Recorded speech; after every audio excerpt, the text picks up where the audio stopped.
pasamos a una segunda entrevista, no menos importante. Vamos a hablar de política, específicamente del Partido de la Liberación Dominicana, PLD, con su vicepresidente, también pasado presidente de esa organización, Temístocles Montaz. Bienvenido al Despertador. Encantado de estar con ustedes. Buenos días. Hacía tiempo que no venía por aquí, pero estamos aquí. Temo. Estamos Hacía aquí. mucho que nos acompañaba. Sí. Bueno, ayer ustedes dieron el pistoletazo de salida de los aspirantes. Hace un momento conversábamos con Eddie Olivares y decía que el PLD viola la ley o que podría, bueno, él dijo que viola la ley, porque coloca también a la Junta en una posición muy difícil al proclamar, digamos, el activismo interno de los aspirantes en una precampaña. ¿Qué usted piensa de eso? Mire, yo creo que lo primero que hay que señalar que la actividad de ayer no trató de seleccionar precandidatos, es lo primero. Seleccionamos aspirantes. Porque en el PLD los estatutos establecen que para usted aspirar, usted tiene que tener el aval del Comité Central, para usted aspirar.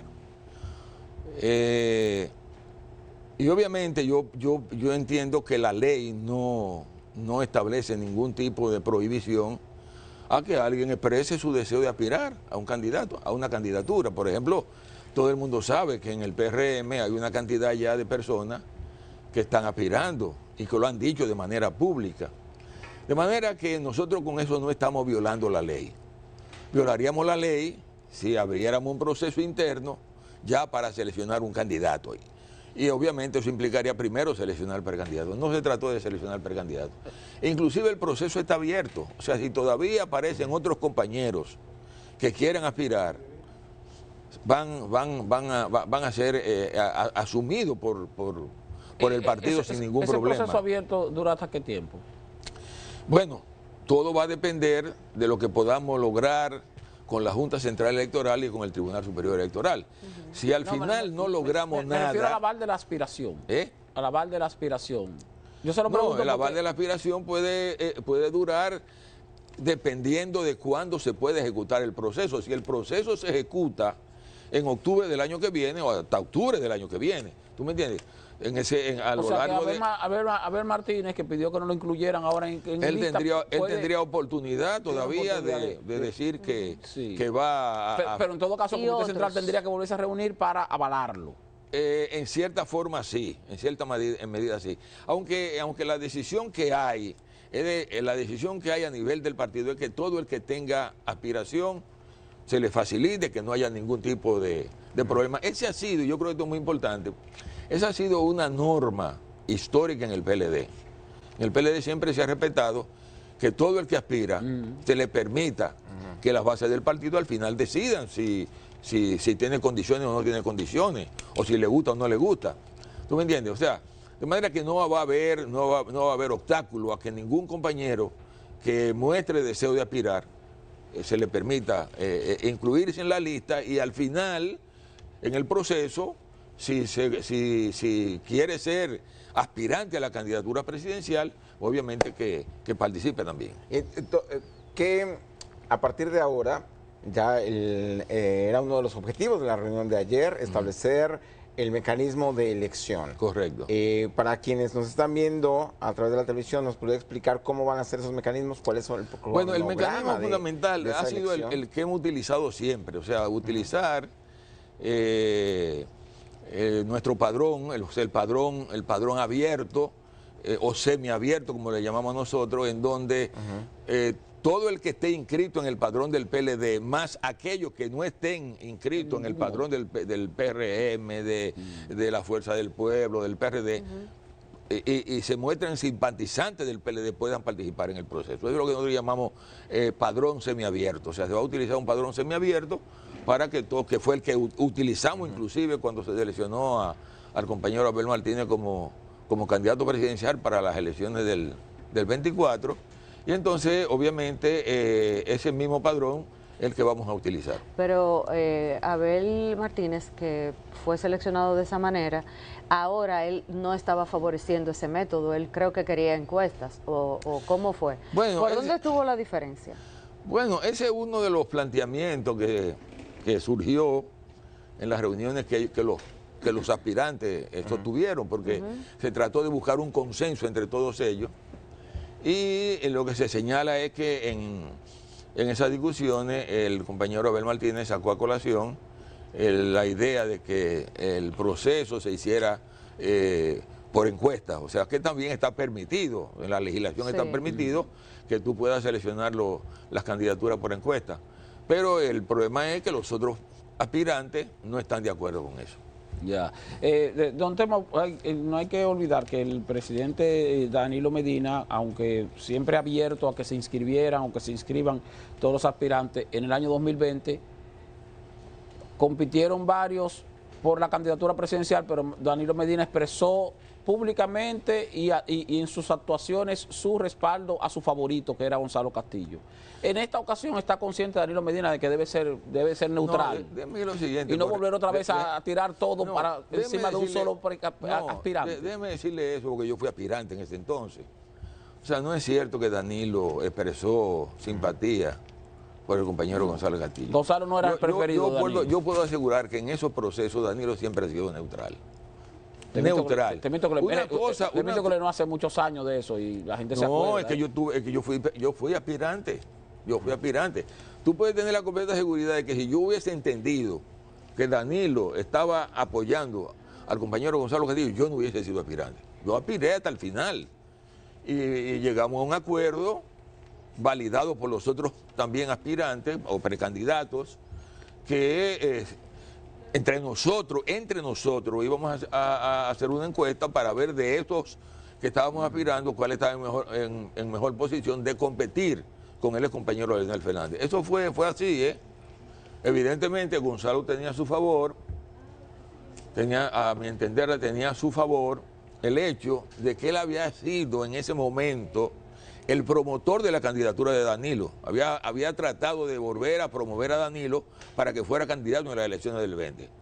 Y eso obviamente le granjeó la simpatía de la mayoría de los compañeros del partido. Y por eso a él lo seleccionaron, no porque Danilo lo señaló, sino porque lo vieron como el jefe de la reelección. Los compañeros querían la reelección del compañero Danilo Medina. Al no producirse, el líder de ese proceso, que fue Gonzalo, consiguió el apoyo de todo el mundo. ¿Y ustedes, ministro, han evaluado cómo les afecta que uno de sus aspirantes en este momento, Gonzalo Castillo, esté en este momento justamente en un proceso judicial de uno de los grandes casos de corrupción, de acuerdo con el Ministerio Público? Mire, nosotros pensamos que en el caso, lo que pensamos nosotros es que en el caso de Gonzalo Castillo, ahí la justicia va a tener que exonerarlo de responsabilidades. O sea, lo que hemos visto del caso no es como para que el caso llegue ni siquiera a enjuiciamiento de fondo. Pero además yo creo que hay muchas experiencias. Yo creo que aquí ya a nivel internacional hay ejemplos de gente que han participado en procesos con sometimientos judiciales. El caso más concreto es el presidente Trump, que estaba sometido por todos los lados. Y al final salió electo presidente de los Estados Unidos. De manera que nosotros entendemos eso, sabemos muy bien, además, el nivel de simpatía que tiene el compañero Gonzalo a nivel de la opinión pública. Y yo creo que ese fue un factor fundamental que determinó que él aspirara. ¿Qué piensan ustedes sobre el reglamento de la doble militancia de la Junta? Que lo digo porque ustedes van a hacer un proceso donde hay padrón semiabierto, como usted explicaba. Los que no estén inscritos en el padrón de otro partido podrán votar en esa elección de un aspirante. Dice el reglamento de la Junta que quedaría en suspenso la militancia de alguien que esté inscrito en dos partidos, o sea que no estaría activo en ninguno de los dos. ¿Cómo lo ve usted? No, plenamente de acuerdo. Es que eso no puede ser, porque eso se ha convertido aquí en un relajo. Que ustedes ven gente que están en todos los partidos, inscritos en todos los partidos, fundamentalmente en los partidos que tienen posibilidad de llegar al poder. Y eso no es correcto. O sea, yo pienso que si la Junta puede ayudar a los partidos a depurar su propia militancia, favorable. Pero hay una situación ahí, Temístocle. Por ejemplo, vamos a poner a Temístocle Montaz. Sí. Es miembro del PLD, es un hombre entregado al PLD. Sí. Pero de repente otro partido lo mete, lo incluye en su padrón. La Junta Central Electoral dice, señor Temístocle Montaz está en dos padrones, quedan suspensos los dos partidos. No, entonces bueno, ahí entonces te pero tendría no, un perjuicio si es un lo- militante comprometido con un Yo pienso partido. que en ese caso el proceso tiene que conducir a que se le permita a la persona decidir en cuál de los partidos se queda. O sea, si a usted lo meten, inclusive a veces te meten si tú estás... Por eso se lo digo, Claro. exactamente. Entonces en esos casos tienen que permitirle a la persona decidir en cuál de los partidos que va a militar. Pero- Eso tiene que ser parte del proceso. Pero justamente también en este caso, que son muchos los casos que hemos sabido de personas a quienes han incluido en el padrón de un partido sin que se enteren, ¿qué está haciendo el PLD para autodepurarse, para tener en su padrón en a este los momento, en periodistas? eso es que está trabajando el PLD. ¿Y cómo lo está haciendo? No, con nuestra militancia, pues nosotros organizamos nuestra gente y en función de eso lo registramos en nuestro padrón. O sea, organizado, la gente nuestra organizada que esté en nuestro padrón. Y eso es lo que estamos trabajando ahora. O sea, todo el proceso que se inició inmediatamente después de pasadas las elecciones se ha orientado en esa dirección, organizándolo en torno a las mesas electorales. Te admito que de esos aspirantes que están ya, bueno, mencionados como aspirantes, por lo que vemos entonces parece que Gonzalo es el preferido. ¿Usted tiene algún tipo de percepción? Mire, en ese yo sentido? obviamente como vicepresidente del partido no puedo opinar. Yo creo que todos son muy buenos, son excelentes candidatos, todos. Que las bases del partido decidan cuál es el que más le conviene a la organización. Se había estado dando algunas personas entendían que el favorito, para usar la expresión de Esteban, del presidente Danilo Medina, era quien estuviesen apoyando los cuadros más cercanos a Danilo. Y entonces mucha gente muy cercana al presidente del PLD ha visto que están organizados alrededor de Francisco Javier García. Se dan una serie de... La gente va tomando decisiones a lo interno de las organizaciones. Sale a tiempo, Gonzalo, no están completamente identificados ya con diferentes precandidaturas. No, hay mucho tiempo, hay mucho tiempo, pero además déjame decirte lo siguiente. El grave problema, a veces a uno que está dentro de eso, uno hasta se apena porque es que todo le cae encima al compañero Danilo Medina. Siempre. Todo le cae Pero encima al compañero Danilo Medina. Resulta Entonces el presidente. El presidente del partido. que cuando no aparecía Gonzalo, todo lo que se decía internamente en el partido era que el candidato de Danilo era Francisco Javier. Esto es lo que se decía, ¿eh? Ajá. Ahora aparece Gonzalo y ahora lo que se dice es que el candidato de Danilo Medina es Gonzalo Castillo. No, Danilo no tiene candidato. O sea, Danilo quiere que todo el mundo participe, compita y que sea el partido.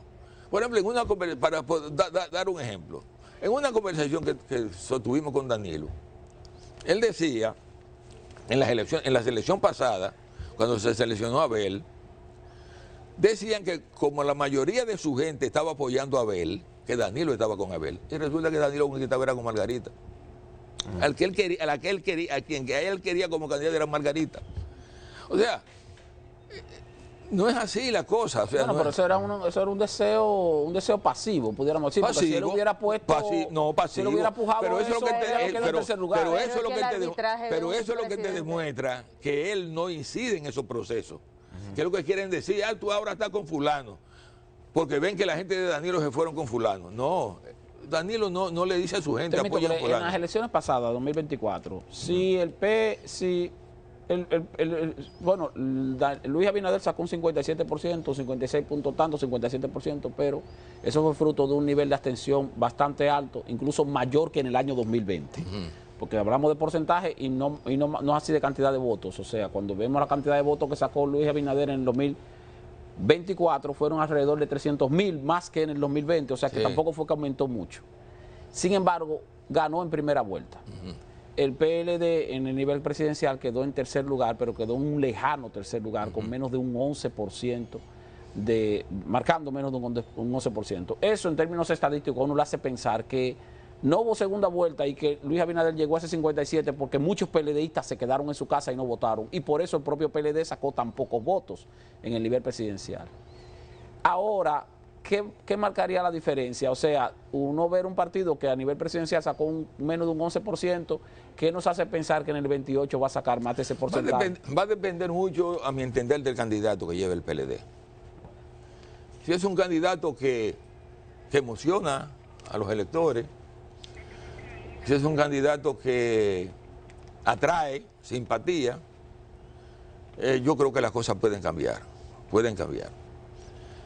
Aún así, yo creo que las elecciones que vienen, y es un tema que yo creo que deberían verlo con seriedad todos los partidos, las elecciones que vienen van